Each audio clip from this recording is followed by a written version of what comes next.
Que la parole qu'on va entendre ce soir soit une parole vivante, une parole tranchante, une parole qui va impacter, changer nos vies.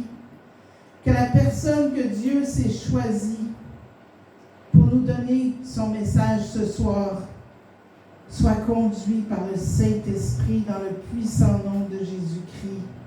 Amen, amen, amen. Amen. On va accueillir l'évangéliste Livine. Amen.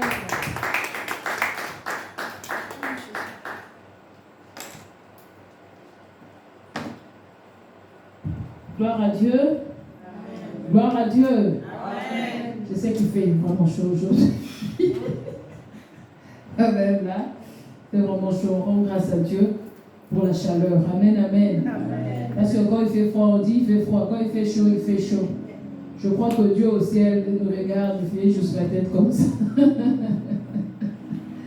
Mais nous bénissons le Seigneur pour chacun de nous, pour le souffle de vie. Amen.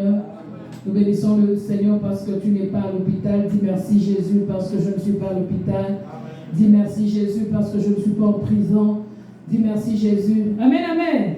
J'aimerais que tu me suives quand je suis en train de parler. Alléluia. Amen. Dis merci Jésus parce que je ne suis pas à l'hôpital. Merci Jésus parce que je ne suis pas en prison.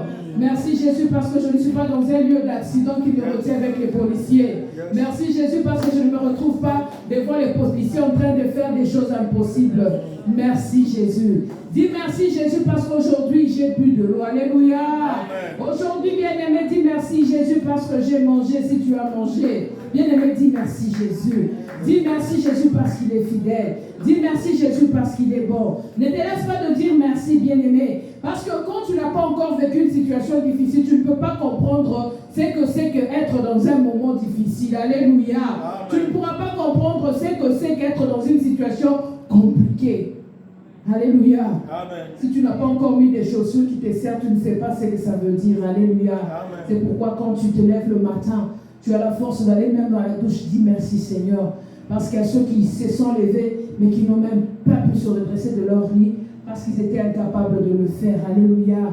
Je bénis le Seigneur. Merci Papa Bishop pour l'opportunité que tu nous donnes encore de venir devant le peuple de Dieu pour parler de la part du Seigneur. Que le nom du Seigneur soit glorifié. Je vais consacrer cet temps entre les mains de Dieu. Saint-Esprit, que l'homme disparaisse, mais que ta présence soit effective au milieu de nous. Nous ne venons pas écouter un homme. Si c'était un homme, nous serions chez nous couchés dans les lits. Mais nous sommes venus t'écouter, toi qui parles au travers, Seigneur, d'un instrument. Nous ne sommes pas plus importants ou plus utiles, mais la seule chose que tu fais bien, c'est que tu choisis juste les vases disponibles pour te servir. Nous avons dit oui à ton appel, c'est pourquoi tu permets que nous soyons en ces lieux. Que tu sois glorifié et béni. Au nom puissant de Jésus-Christ, notre Seigneur, nous avons ainsi prié et nous disons Amen, Amen, Amen. Amen. Que le nom du Seigneur soit glorifié. Alléluia. Nous sommes toujours dans notre thème annuel, la puissance de la foi, triomphante dans la conquête. Donc nous sommes cette année 2026, nous avons comme objectif d'aller triompher par rapport à toutes ces choses que Dieu a dites sur nous, par rapport à toutes ces choses que Dieu nous a promises, par rapport à toutes ces choses que Dieu a dites qu'il fera pour nous. Alléluia. Bien-aimé, Dieu est fidèle. Je m'excuse, Dieu est fidèle. Le Seigneur est bon, il est fidèle. Donc nous sommes disposés à suivre cette voie que le Seigneur nous a tracée pour aller à la conquête. Nous ne pouvons pas chaque fois prier et ne pas avoir des résultats de ce pourquoi nous prions. À un moment donné, bien-aimé dans le Seigneur, tu vas t'arrêter, tu vas dire, mais depuis que je commençais à prier, depuis que j'amène devant le Seigneur cette situation, pourquoi elle ne change pas? C'est pourquoi cette année, le Seigneur a inspiré notre pasteur qui puisse nous amener dans la conquête. La puissance de la foi triomphante dans la conquête. La foi, non pas seulement dimela, non. Pas une foi chancelante, pas une foi juste parce qu'on m'a dit, mais une foi triomphante, une foi qui nous emmène, bien-aimés, à aller dans la conquête. Et notre sous-thème de cet après-midi sera les ennemis de la louange dans la conquête. Alléluia. Les ennemis de la louange dans la conquête. Bien-aimés dans le Seigneur, je veux seulement nous poser une question. Chacun va répondre dans son cœur, mais moi je veux donner une réponse. Pourquoi louer Dieu? Alléluia. pour savoir d'abord les ennemis qui t'empêchent de louer Dieu pour la conquête. Tu dois d'abord savoir pourquoi moi Wivine, pourquoi moi Mado, pourquoi moi Marguerite, pourquoi moi Thérèse, pourquoi je ne sais pas, pourquoi je loue Dieu. Pourquoi on insiste toujours pour la louange? Nous sommes à l'église, levez-vous louer le Seigneur. Pourquoi quand je lis de l'alpha, l'oméga de la parole de Dieu, je trouve louange, pourquoi est-ce que nous louons Dieu? Bien aimé, il y a des raisons pour lesquelles, j'en ai survolé quelques-unes.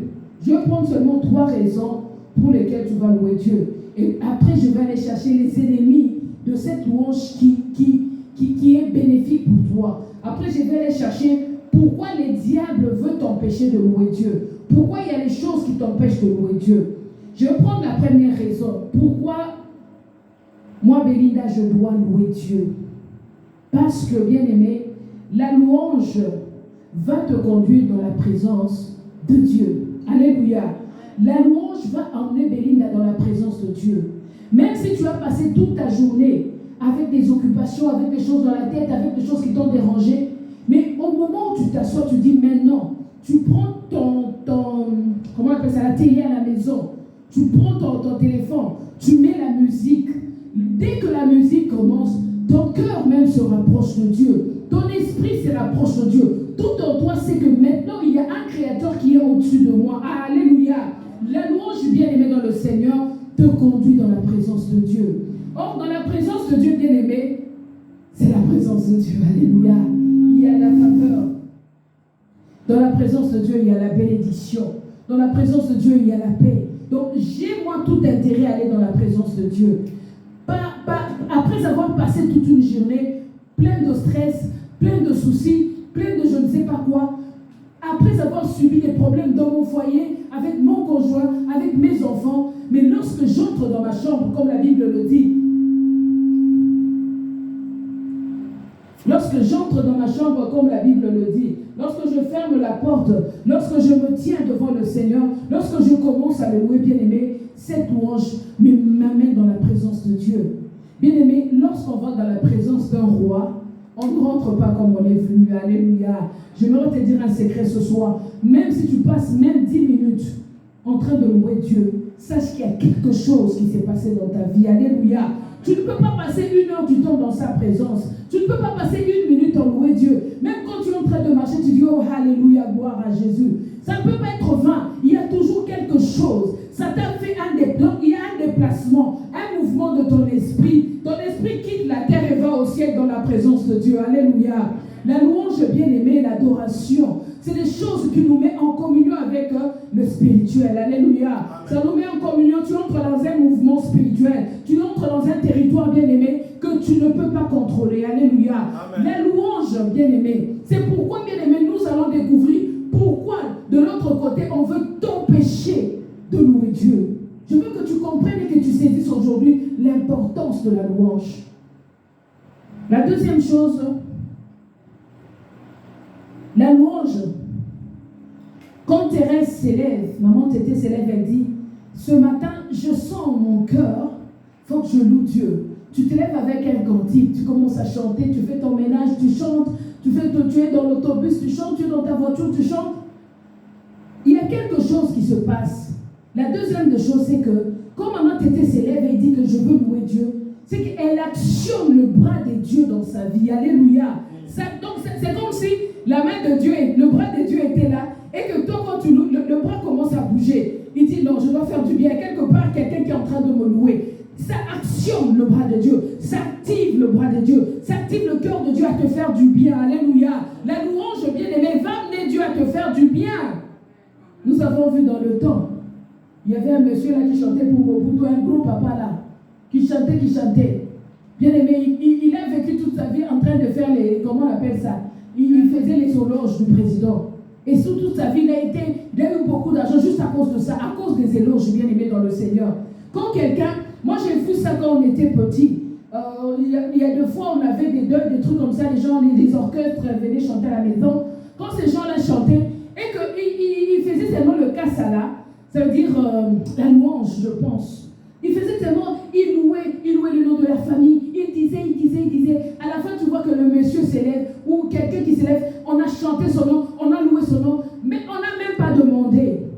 Dans la louange, tu n'as plus le temps de demander. Alléluia. Parce que le bras de Dieu est actionné. Dans la louange, tu n'as plus le temps de dire Seigneur, donne-moi. Parce que le bras de Dieu est actionné. Alléluia. Et la chandelle Bosaya. Tu te lèves, tu prends, tu loues le Seigneur. Et le bras de Dieu vient, il coupe le chêne. Le bras de Dieu vient, il t'enlève là où tu étais dans la fosse. Le bras de Dieu vient, il arrange ta situation. Tu allais dans la fosse, il vient, il te fait tourner à côté. Le bras de Dieu vient, il y avait un mal en toi, il l'enlève à cause de la louange. Le bras de Dieu actionne la louange dans nos vies. Alléluia. Bien-aimé dans le Seigneur, la troisième des choses, quand tu te lèves agité, ton esprit est abattu au-dedans de toi, la louange t'apaise. Alléluia. La louange t'apaise. Alléluia. Est-ce que je parle à un peuple cet après-midi? La louange t'apaise, bien-aimé dans le Seigneur. Nous vivons dans un pays ou dans un monde actuellement où la première maladie s'appelle le stress. Alléluia. La première des maladies, c'est stress. Veux pas, tu vas te retrouver stressé. Même si tu te réveilles bien, c'est les embouteillages qui vont te stresser. Même si tu te réveilles bien, c'est les appels téléphoniques qui vont te stresser. C'est les nouvelles à la télé. C'est les nouvelles dans les réseaux sociaux. Si ce ne sont pas les réseaux sociaux, c'est les téléphones de la famille qui vont te stresser. Il y a toujours quelque chose qui viendra te chercher, qui viendra chercher ta paix. Mais quand tu te lèves sur un rythme de louange, quand tu es en pleine louange, bien-aimé, les informations peuvent arriver, les informations peuvent venir vers toi. Mais moi, je dis toujours, Osanini, alléluia. Ça va venir, ça fait ding, puis ça s'en va. Alléluia. Mais quand tu n'es pas dans une vie de louange, bien-aimé dans le Seigneur, ces informations vont venir, ils vont s'asseoir, ils vont faire un lit, ils vont se coucher et ils vont se couvrir pour te mettre dans l'angoisse, en anxiété tout le temps de ta journée. Alléluia. Les diables nous volent le temps. Alléluia. Le diable nous vole le temps comment? Tu peux dire c'est mon week-end, je veux passer un bon week-end. Mais tu vas voir, il va te lancer seulement une petite flèche par une information, par quelque chose qui va faire quoi? Qui va t'empêcher de vivre, de passer un bon week-end. Ça veut dire que le week-end va passer comme ça, tu ne vas pas te rendre compte. Pourquoi? Parce que tu étais préoccupé. Mais quand tu vis une vie de louange va te conduire dans un cœur paisible. Alléluia. Amen. Pourquoi est-ce que tu veux louer Dieu? Pourquoi est-ce que tu dois louer Dieu? Bien aimé, je voulais commencer, mais le Seigneur en venant a mis dans mon esprit, parle un peu de la louange. Parce que mon peuple a oublié le bienfait de la louange. C'est pourquoi on me loue de moins en moins. Deux fois nous écoutons seulement. C'est bien d'écouter la musique chrétienne. Mais quand tu écoutes, c'est de participer à cette louange qui sort de cette musique. Alléluia. Parce que dans la musique, il y a un esprit. Il y a un esprit qui se dégage. Le Saint-Esprit est dans cette musique. Mais quand tu écoutes seulement, comme si tu écoutais une chanson de quelqu'un bien-aimé, tu n'en tires pas des bienfaits. Mais quand tu écoutes la louange de Dieu, quand on dit « Hey Yahweh, Kumama », tu sais que c'est Dieu. Toi, tu vois Dieu en train d'être célébré par des myriades et des milliards. Ton esprit entre dans cette louange et tu élèves Dieu en cet instant-là. Alléluia. Amen. Je loue le Seigneur bien-aimé pour ce qu'il est.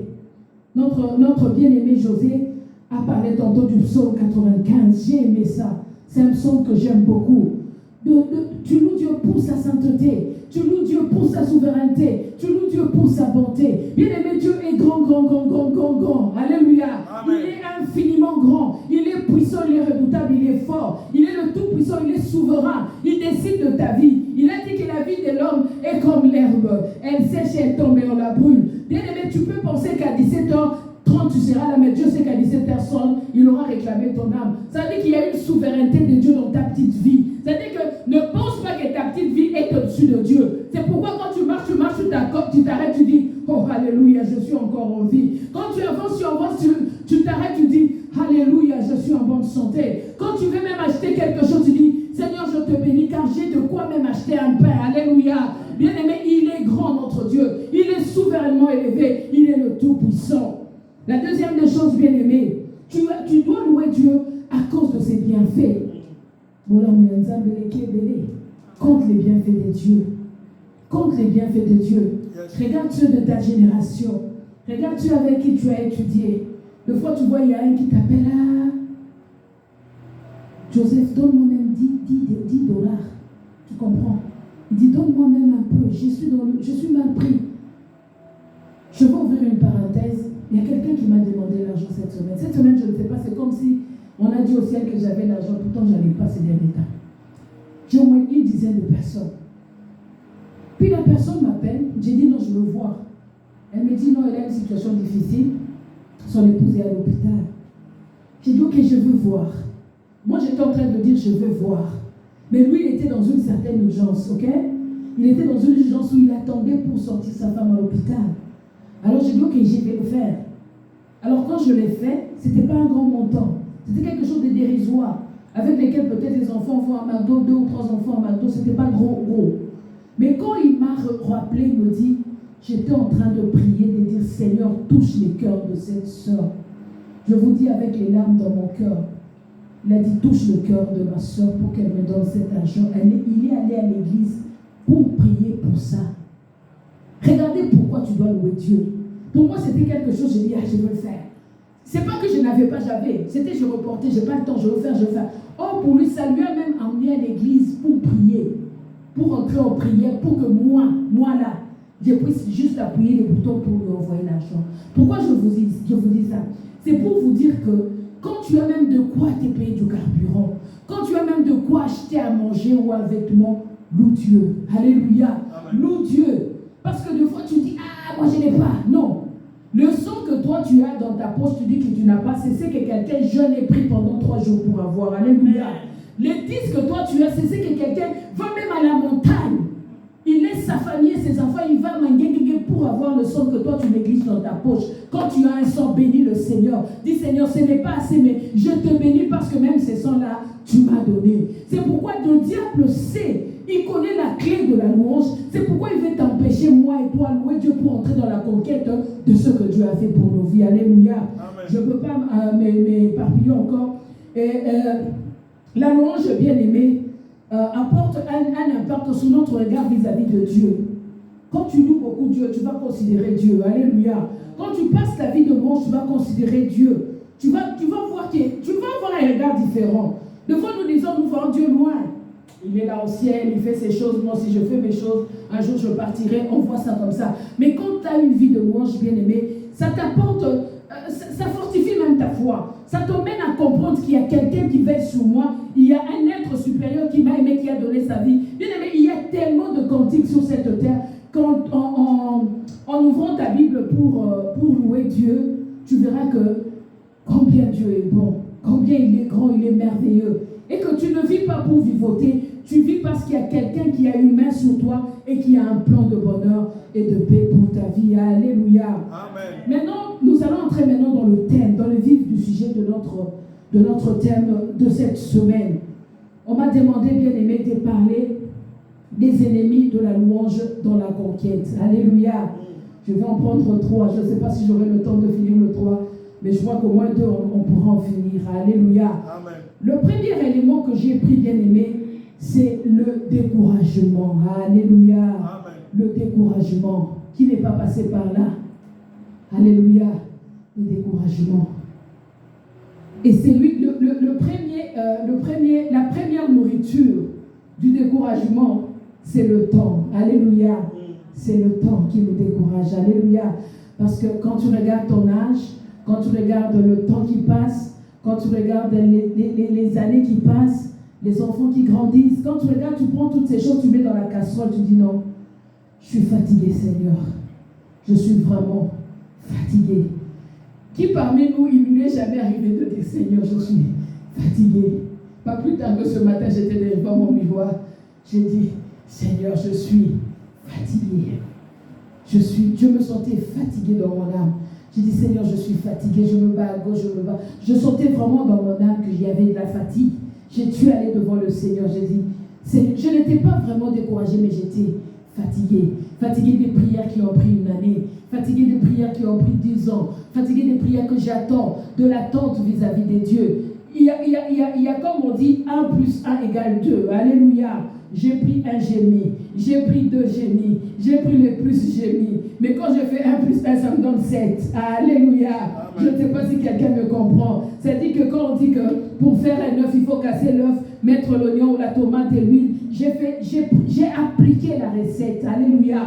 Tu as appliqué la recette qu'il fallait. Tu as jeûné, tu as prié, tu as adoré, tu t'es couché par terre, le ventre par terre, tu t'es couché à côté, la tête en haut, tu as invoqué l'Éternel, mais tu n'as pas vu ce que tu attends de Dieu. Et le découragement est venu te chercher.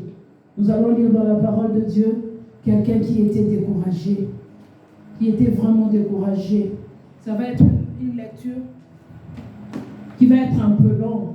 Mais je vais aider ceux qui ne lisent pas à méditer aujourd'hui. Alléluia. Amen. Ceux qui n'ont pas ouvert la Bible aujourd'hui à la semaine, vous allez l'ouvrir aujourd'hui avec moi. Alléluia. Nous allons prendre le livre de 1 roi. 1 roi, le chapitre 19. Dieu est bon, bien-aimé, même s'il fait chaud.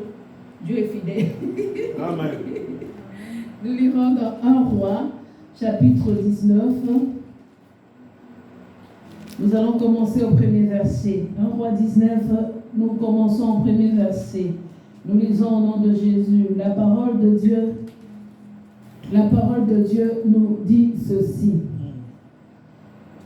Or, Akab rapporta à Jézabel tout ce qu'avait fait Élie et comment il avait tué par l'épée tous les prophètes. Jézabel envoya un messager à Élie pour lui dire que les dieux me traitent dans toute leur rigueur si demain à 7 heures je ne fais pas de ta vie ce que tu as fait de la vie de chacun d'eux. Élie voyant cela s'éleva et s'en alla pour sauver sa vie. Il arriva à Beersheba qui appartient à Juda et il y laissa son serviteur. Pour lui, il alla dans le désert où après une journée de marche il s'assit sous un genêt et demanda la mort. En disant, c'est assez maintenant, Éternel, prends mon âme, car je ne suis pas meilleur que mes pères. Il se couchait, s'endormit sous un grenier, et voici un ange le toucha, lui dit, lève-toi, mange. Il regardait, il y avait à son chevet un gâteau puis sur une pierre chauffée et une cruche d'eau. Il mangea et but, puis se recoucha. L'ange de l'Éternel vint une seconde fois le toucher et dit, lève-toi, mange, car le chemin est trop long pour toi. Il s'éleva, mangea et but avec la force qui lui a donné cette nourriture. Il marcha 40 jours et 40 nuits jusqu'à la montagne de Dieu à Horeb. Et là, il entra dans la caverne. Il y passa la nuit et voici, la parole de l'Éternel lui fit adresser en ces mots. Que fais-tu ici, Élie? Il répondit, j'ai déployé mon zèle pour l'Éternel, le Dieu des armées. Car les enfants d'Israël ont abandonné ton alliance, ils ont renversé tes autels, ils ont tué par l'épée tes prophètes, je suis resté moi seul, et ils cherchent à m'ôter la vie. L'Éternel dit, sors et tiens-toi dans la montagne devant l'Éternel. Et voici l'Éternel passa devant l'Éternel. Il y avait un vent fort, violent, qui déchirait les montagnes et brisait les rochers. L'Éternel n'était pas dans le vent, et après le vent, ce fut un tremblement de terre. Il n'était pas dans les tremblements de terre. Et après les tremblements de terre, ça fut le feu. L'Éternel n'était pas dans le feu. Et après le feu, un murmure doux et léger. Quand Élie l'entendit, il s'enveloppa le visage de son manteau. Il sortit et s'étint à l'entrée de la caverne. Et voici une voix lui fit entendre ces paroles. Que fais-tu ici? Il répondit, j'ai déployé mon zèle pour l'Éternel, le Dieu des armées, car les enfants d'Israël ont abandonné ton alliance, ils ont renversé tes autels, et ils ont tué par l'épée tes prophètes. Je suis resté moi seul, et ils cherchent à m'ôter la vie. Parole du Seigneur. Amen. Amen. Bien aimé, j'aimerais te parler un peu de cet homme Élie. Élie qui a prié, le feu est descendu du ciel. Élie qui a fait des merveilles. Vous connaissez tous les miracles qu'Élie a fait. Mais fut un jour où Jézabel s'est levée dans la vie d'Élie. Fut un jour où la misère s'est levée dans ta vie. Fut un jour où la mort est entrée dans ta famille. Fut un jour où la maladie est entrée dans ta vie. Fut un jour où la porte a été ouverte à la pauvreté, au blocage. Fut un jour où tu as traversé une situation difficile. Élie a dit à Dieu, Seigneur, il a fait ça, j'ai fait ça, j'ai fait ça. Mais maintenant, on cherche à me tuer. Le découragement était entré dans la vie d'Élie. Mais j'aimerais dire à quelqu'un quelque chose ce soir. C'est que quand Élie est en train de traverser toutes ces choses ici, Dieu ne l'avait jamais abandonné. C'est pourquoi le découragement, bien-aimé, qui est un obstacle à la louange, bien-aimé, ne peut pas te mettre au point de penser que Dieu t'a laissé. Nous passons des situations situation difficile. Bien aimé, si on avait un kéroscope spirituel ici, ça veut dire quelque chose qui ouvre et qui regarde les cœurs et on projette ici. Bien aimé, on serait en train de me dire, ah my God, sa situation est pire que la mienne. Hein. Je pensais que moi je suis pire, mais je pense qu'elle c'est pire que moi. C'est-à-dire que dans chaque cœur, il y a une peine, il y a un découragement, il y a une situation. Quand je passe, tu regardes, tu dis, mon Dieu, mon roi, tu penses, bien-aimé, à ce qui ne va pas. Tu penses à ce que tu attends. Bien-aimé, j'attends de toi que tu me bénisses, mais ça fait des années, Seigneur, tu ne me bénis pas. Pourquoi? J'ai prié, j'ai donné des offrandes. Mais Seigneur, je suis fatigué parce que j'ai fait tout ce qu'il fallait faire. Qu'est-ce qu'il faut que je fasse de plus? Quand tu es rendu à cet homme bien-aimé, l'ennemi va apporter les découragements. C'est pourquoi tu vois même quand Maman José nous a dit ici, levez-vous et découragez et louez le Seigneur.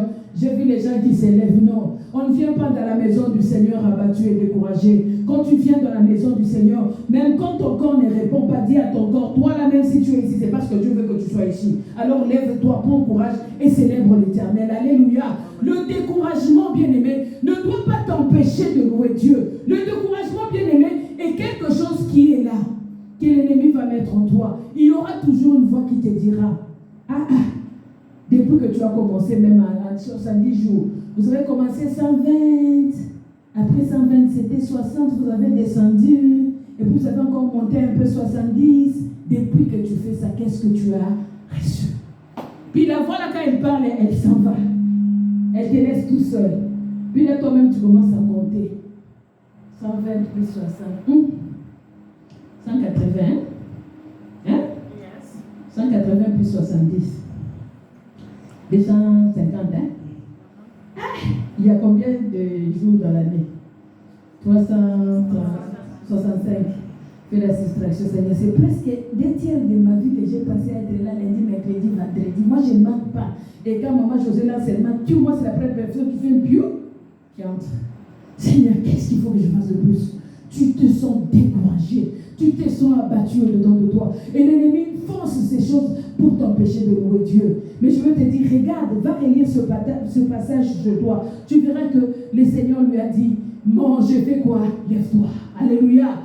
Mange et lève-toi. Mange la parole de Dieu, lève-toi. Continue à manger la parole de Dieu et lève-toi. Parce que la meilleure nourriture que tu as, c'est la parole de Dieu. Et c'est cette parole qui va te faire sortir de ce découragement. Amen. Et c'est en sortant du découragement, bien-aimé. Si tu n'es pas découragé, on ne va même pas te demander de louer. Quand je suis entré ici, je suis entré dans la place, quand on a commencé la prière, j'ai senti mon cœur lourd.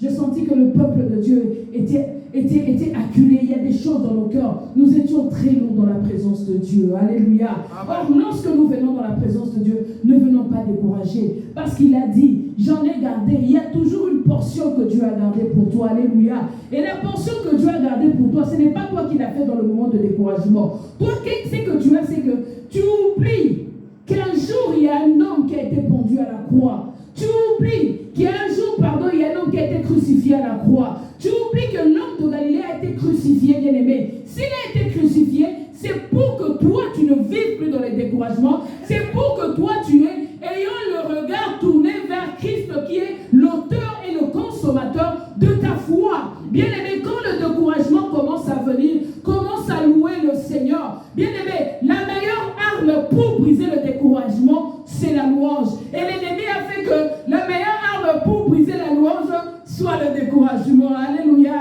Est-ce que je parle à quelqu'un, bien-aimé? Tu dois savoir, bien-aimé, que tu dois toujours te lever quand ça ne marche pas dans ton cœur. David a dit, quand mon esprit est abattu au-dedans de moi, quand je pense à l'absinthe, quand je pense au poison, bien-aimé, ces choses viendront te chercher. Le découragement viendra toujours te chercher. Ça viendra te chercher pour te dire, eh bien mon cher. Et puis ça vient en se moquant. Je ne sais pas si quelqu'un arrive là où je suis. Tu sens vraiment une voix qui te dit, tu t'appelles sœur. Regarde un peu. Depuis que tu as commencé à t'appeler sœur en Christ, regarde un peu tout ce que tu fais ne réussit même pas. Pourquoi tout ce que tu fais ne réussit pas? Quand tu montes, tu vois, tu descends. Est-ce que toi vraiment là Dieu te connaît? Puis moi j'ai toujours constaté, cette fois quand elle vient, sournoisement elle s'en va. Elle te laisse vraiment dans les coins. Toi tu commences à penser, tu commences à dire mais qu'est-ce qui se passe?